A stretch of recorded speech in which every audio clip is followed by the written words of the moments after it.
இயேசு கிறிஸ்து உண்மையிலே உயிர்த்தெழுந்தாரா? பரிசுத்த வேதாகம் மிக தெளிவாக சொல்லுகிறது, இயேசு கிறிஸ்து மரித்தார், 3ஆம் நாள் உயிர்த்தெழுந்தார். ஆனால் குரான் சொல்லுகிறது இயேசு மரிக்கவில்லை என்று.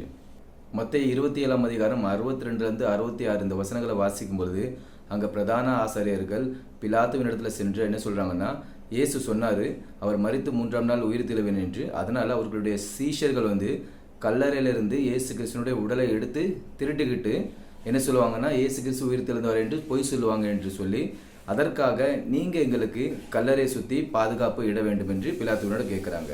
உடனே பிலாத்து என்ன சொல்கிறாரு, உங்களுக்கு தான் ஆட்கள் இருக்கிறதே, நீங்களே பார்த்துக்கொள்ளுங்கள் என்று சொல்லுகிறார். வரலாறு சொல்லுகிறது, கிட்டத்தட்ட 16லிருந்து 50 போர்ச்சேவகர்கள் இயேசு கிறிஸ்துவனுடைய கல்லறையை சுற்றி காத்திருந்தார்கள்.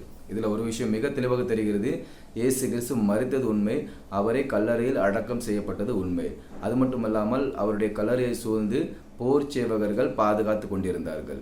ஆனால் குரான் சொல்லுகிறது இயேசு கிறிஸ்து மரிக்கவில்லை என்று. இது எந்த விதத்தில் நியாயம்? வரலாறு சொல்லுகிறது இயேசு கிறிஸ்து மரித்தார், பரிசுத்த வேதாகம் சொல்லுகிறது இயேசு கிறிஸ்து மரித்தார், அவர் 3ஆம் நாள் உயிர்த்தெழுந்தார். ஆனால் குரான் மிக தெளிவாக போய் சொல்லுகிறது, பரிசுத்த வேதாகமும் உண்மையை மட்டுமே சொல்லுகிறது, இயேசு கிறிஸ்து மரித்தார், அவர் 3ஆம் நாள் உயிர்த்தெழுந்தார்.